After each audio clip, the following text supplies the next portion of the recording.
মনে চাইতেছে না আপনাদেরকে ছেড়ে চলে যাবে, কিন্তু আল্লাহর হুকুম, যাইতে হয় ওখানে ওয়াদা করছি আল্লাহ। ঈমান নিয়ে মরতে পারবেন, নয়তো যারা নবীর সানে ঈদে মিলাদুন নবীর তাবারককে যারা গুর সাথে তুলনা করছিল, আজকে ঈমান নিয়ে মরতে পারে নাই, তো সাথে সাথে মান সম্মান নিয়ে মরতে পারে নাই। কথা কোন ঠিক কিনা? মান সম্মান নিয়ে মরতে পারে নাই, মান সম্মান নিয়ে মরতে পারে না, ঈমান নিয়ে মরতে পারে না। ঈমান যে একটা বাহ্যিক জিনিস নয়, এটা যে ভিতরে থাকে, এটা সে কিভাবে দেখলো? সে কি গায়েব জানে? হয়তো এখনো সে নিজেরা দাবি করতেছে নবী গায়েব জানে, কিন্তু এখন দেখতেছি যে সে নিজেও দাবি করতেছে আমরা গায়েব জানতেছি, কারণ সে জানে যে আহমদ শফি সাহেব ঈমান নিয়ে মরতে পারে নাই।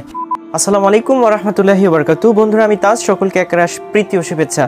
আজকে আমরা যে বিষয়টি নিয়ে উপস্থিত হয়েছি অত্যন্ত দুঃখ ভারাক্রান্ত বিষয়। আমরা জানি কিছুদিন পূর্বে আমাদের সারে তাজ আসাদায়ে কেরামের মাথার মুকুট, যিনি আমাদের ওস্তাদদের ওস্তাদ, যিনি বাংলাদেশের উজ্জ্বল নক্ষত্র, ইলমের দিক থেকে সর্বদিক থেকে আমাদেরকে উপকৃত করছেন, যার হাত ধরে আমাদের ওস্তাদ, আমাদের আসাদায়ে কেরামরা ইলম শিখেছেন, যাদের কাছ থেকে আমাদের কাছ পর্যন্ত ইলম পৌঁছেছে।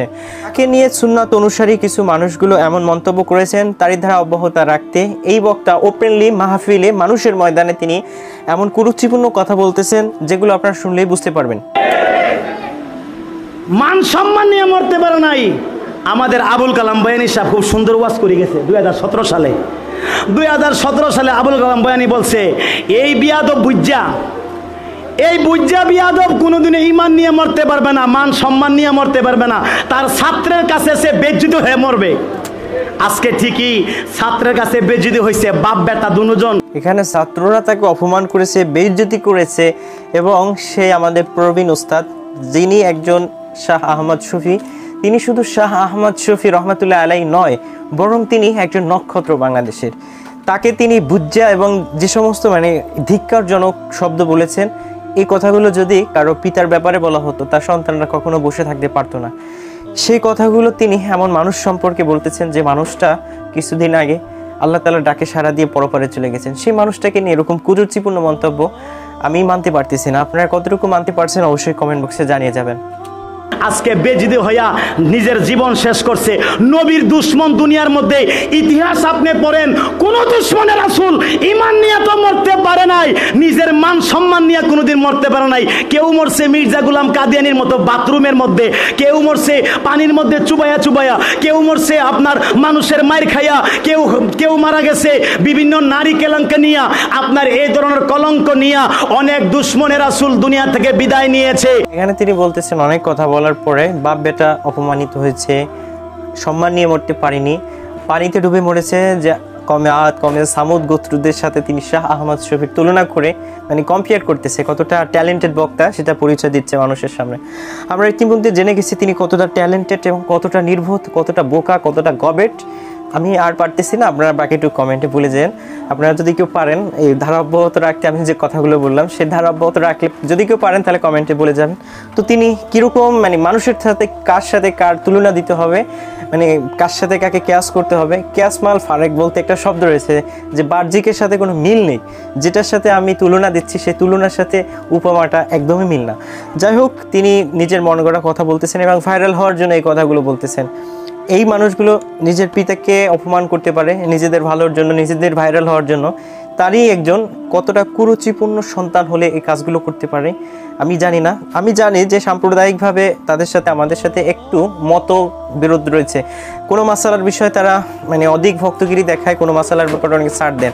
আমরা ছাড় দিই না, অধিক ভক্তও দেখাই না, সবখানে আমরা লিমিট রেখে কাজ করার ট্রাই করি বা চেষ্টা করি। সাময়িকভাবে তাদের থেকে আমাদের মতবিরোধ হতেই পারে, সেটা নিয়ে এরকম একজন প্রবীণ উস্তাদকে গালাগালি করবেন এবং তুচ্ছ তাচ্ছিল্য করে কথা বলবেন, এটা কিন্তু আমরা মেনে নিতে পারি না। আজও আপনারা দেখতেছেন যে নবীর সাথে যারা বিয়াদবি করেছে, গৌসুল আজম মাইজবান্দারির সাথে যারা বিয়াদবি করেছে, আমার হুজুর কেবলার সানে যারা বিয়াদবি করেছে, শেরে বাংলার সানে, শেরে বাংলার জন্য 1 ট্রাক পাথর মারছিল শেরে বাংলা হুজুরের মাজার শরীফের মধ্যে, আজকে তার কি পরিণতি হয়েছে? গোটা বিশ্বের মধ্যে এমন কলঙ্কের মরার কেউ মরে না। এখানে আপনারা বুঝতেই পারলেন, তার পরিচয় দিল, কাউকে অপমান নয়, বরং সে নিজের পরিচয় দিয়েছে। সে কার কার মুরিদ, তার পীর সাহেবরা কারা সেইগুলো কিন্তু এখানে পরিচয় দিয়েছেন। তিনি কোন মাজারে গিয়েছেন সেগুলোর পরিচয় দিয়েছেন। হয়তো আপনারা বুঝতে পারেননি, অবশ্যই যদি না বুঝতে পারেন আবার একটু পিছনে যে শুনে আসেন যে সে কী কী বলেছিল। এর দ্বারা আমরা বুঝতে পারি একজন মাজার পূজারী, একজন মাজার ভক্ত, সব মাজার ভক্তগিরি মানুষ, সমস্ত মাজার পূজারী কিন্তু এতটা খারাপ হয় না যতটা খারাপ এই বক্তা হয়েছে। তিনি তার নিজের মন গড়া কথা বলতে সর্বদা নিজেকে ব্যতিব্যস্ত রেখেছেন। এই মন গড়া কথা থেকে অবশ্যই ফিরে আসতে হবে এবং ন্যায্য কথাটা বলতে হবে। আমি নিজেও এটা প্রতিবাদ করি যে আলাউদ্দিন জিহাদি সাহেব গ্রেফতার হয়েছে, আমি নিজেও চাই যে তাকে জামিনের ব্যবস্থা করুক, সুষ্ঠু বিচার করা হোক। কিন্তু আপনারা এই সমস্ত কথাগুলো বলার পরে যখন আপনারা অ্যারেস্ট হবেন তখন আপনারা আবার প্রতিবাদ তুলবেন যে আপনাদেরকে হয়রানিমূলক মামলা দেওয়া হয়েছে। এটা কিন্তু আমরা মেনে নিতে পারবো না। সুতরাং অবশ্যই আপনাদেরকে সতর্ক থাকতে হবে এবং সতর্কমূলকভাবেই কথা বলতে হবে। এমন কথা বলা যাবে না অ্যাগ্রেসিভ হয়ে, যেটা আসলে আমরা কেউ মেনে নিতে পারবো না। কথা কোন ঠিক কিনা? আল্লাহ বোঝার তৌফিক দান করুন। ওয়ামা আলাইনা, আমরাও চাই যে আল্লাহ তাআলা একে বোঝার তৌফিক দান করুক। আমরা নিজেরা অনেকটাই বুঝেছি, আমরা যেটা বুঝেছি সেটা কতটুকু শুদ্ধ কতটুকু ভুল সেটা আমার জনগণ বিশ্লেষণ করবে। কিন্তু ইনি কতটা সঠিক কথা বলছেন সেটা আপনারা বিশ্লেষণ করবেন। অবশ্যই কে সঠিক কে ভুল এটা বিশ্লেষণ করে অবশ্যই কমেন্ট বক্সে জানিয়ে যাবেন। রীতিমতো আমরা তাদের বিরোধিতা কেন করি? এই ধারা অব্যাহত তারা অনেক আগে থেকে রেখেছেন, কখনোই তারা আমাদেরকে ভালো চোখে দেখেনি। শাহ আহমদ শফী যিনি 104 বছর পর্যন্ত তার পুরো জীবনটা আল্লাহ তাআলার দ্বীনের পথে দিয়ে গেছেন, তার নিরলস এই খেদমতকে আল্লাহ তাআলা কবুল করুক সেটাই কামনা করি। এই ব্যক্তিকে নিয়ে মাজার পূজারী মানুষগুলো যে কথাগুলো বলেছেন আপনাদেরকে আমরা আরও কিছু ভিডিও চিত্রে দেখাবো, যেটা তার জীবিত থাকা অবস্থায় কথাগুলো বলেছিল। এই কথাগুলো যদি সেই লোকটা শুনে যেত তাহলে জানি না কতটা কষ্ট পেত। অবশ্যই হয়তো শুনেছেন, কষ্ট পেয়েছেন, তবে বদদোয়া করেনি, এটাই আমরা চাই। তো আমরা এখন চলে যাব আর একজন মাজার পূজারী এবং তিনিও তাদেরই একজন সাথী ভাই, তার কাছে যাব, যিনি হাসানুর রহমান হোসাইন নামে পরিচিত। সে বক্তা তিনি আমাদের শাহ আহমদ শফীকে নিয়ে কিরকম কুরুচিপূর্ণ মন্তব্য করেছিলেন সেগুলো একটু দেখে আসি। ওই হাটাদারির মুরব্বি চিনেননি? আপনাকে এই মুরব্বির বিরুদ্ধে কিছু কইলে আপনাকে কষ্ট লাগবে? সিটাগাঙ্গের মানুষ আহম্মক শকি, শফি কয় না, কয় শকি শকি শকি। তো জিগাইলাম যে এটার হাকিকত কি, শকি কওয়ানোর হাকিকত কি? কয় হাতে বুড়া বয়স হেতার লালা আসে, হাতে শকি না কি?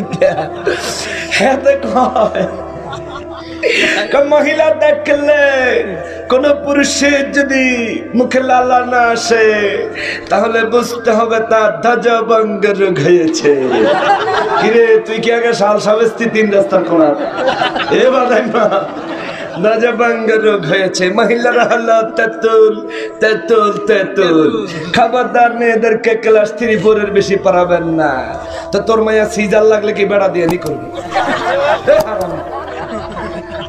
সত্যের ঘরে মাইয়া নাই, এ কথা কর নাই। যারা হেফাজত করে এক ঘরে মেয়ে নাই, এক মেয়েদের ঘরে বাচ্চা হয় না। শুনতেই পারলেন যে কিভাবে তুচ্ছ তাচ্ছিল্য করে শাহ আহমদ শফীকে মানে ব্যঙ্গ করে শকি বলেছেন এবং তিনি তাকে লালা বলেছেন, তেঁতুল বলেছেন। এই কথাগুলো কেন বলেছেন আমরা সকলে জানি। শাহ আহমদ শফী মেয়েদেরকে পর্দা থেকে লেখাপড়ার কথা বলেছিল, 3য় শ্রেণীর বেশি পড়াতে নিষেধ করেছিল, পর্দার মানে বেপর্দা অবস্থায়। বর্তমান সময়ে পেপার পত্রিকার দিকে তাকালে এটা বুঝতে পারবেন যে এই মুরব্বী মানুষ এবং যিনি আল্লামা এলেমের জাহাজ তিনি কি কথাগুলো যুক্তি ছাড়া বলেছিল কিনা। হয়তো মুরব্বী মানুষের কথাগুলো তার কর্ণকুহরে অন্যরকম মনে হয়েছে এবং তার কাছে অন্যভাবে পৌঁছেছে। তো অবশ্যই আপনারা দেখতে পারেন বিভিন্ন পেপার পত্রিকা দেখলে এবং সোশ্যাল মিডিয়াগুলো খুললেই দেখবেন যে আমাদের পদস্খলনগুলো সেগুলো কিন্তু দেখা যায়। এর একটাই কারণ, সেটা হচ্ছে বেপর্দা। আমি বলি না যে পর্দায় থাকলে এই কাজগুলো হবে না, অবশ্যই হবে, তবে তুলনামূলক অনেকটা কম। সুতরাং অবশ্যই আমাদের পর্দায় থেকে লেখাপড়া করা বা আমাদের ধর্মীয় কাজগুলো করা বা যে কাজগুলো রয়েছে সেগুলো করা উচিত। শাহ আহমদ শফী সাহেব বলার চেষ্টা করেছিলেন সেটাকে মাজার পূজারীরা এভাবে খারাপভাবে নিয়েছে। এর একটাই কারণ মাজারে মানুষ যখন পর্দা করে আসবে তাদের বিশাল একটা লস হয়ে যাবে। কোন দিকে লস হবে সেটা আমি হয়তো এখানে বললাম না। যাই হোক, এই কথাগুলো তিনি মৃত্যুর আগে বলেছেন। এই কথাগুলো শোনার পরে কোনো মানুষ সুস্থভাবে কিভাবে থাকতে পারে বা এই কথাগুলো তাকে কতটা কষ্ট দিয়েছে সেটা কিন্তু আমরা সকলে জানি। শাহ আহমদ শফী সাহেব জানতো যে তাকেও একসময় দুনিয়া থেকে চলে যেতে হবে, তাই তিনি মৃত্যুর আগে একটা বয়ানে তিনি বলে গিয়েছিলেন, মনে চাইতেছে না আপনাদেরকে ছেড়ে চলে যাব, কিন্তু আল্লাহর হুকুম যাইতে হয় ওখানে ওয়াদা করছি আল্লাহ। আমরা শাহ আহমদ শফির মৃত্যুতে সকলে ব্যথিত। আমরা চাই এই মহামানুষীকে আল্লাহ তাআলা জান্নাতের উচ্চ মাকাম দান করুক এবং তাকে নিয়ে যারা কটাক্ষ করেছে তাদের সঠিক বিচার বাংলাদেশের মাটিতে হোক, সেগুলোই আমরা কামনা করি। নির্দোষ কোনো মানুষকে যেন এর কারণে শাস্তি না পেতে হয় সেটাও আমরা আশা করি। তো অবশ্যই আমরা চাই ভাই ভাই মিলেমিশে থাকতে এবং বাংলাদেশকে সামনে এগিয়ে নিয়ে যেতে এবং ইসলামকে মানুষের মাঝে ছড়িয়ে দিতে। অবশ্যই আপনারা আমার সাথে থাকবেন, আমার জন্য দোয়া করবেন এবং অবশ্যই আপনার ভিডিওগুলো শেয়ার করবেন। ধন্যবাদ সকলকে। আসসালামু আলাইকুম রহমতুল্লাহ।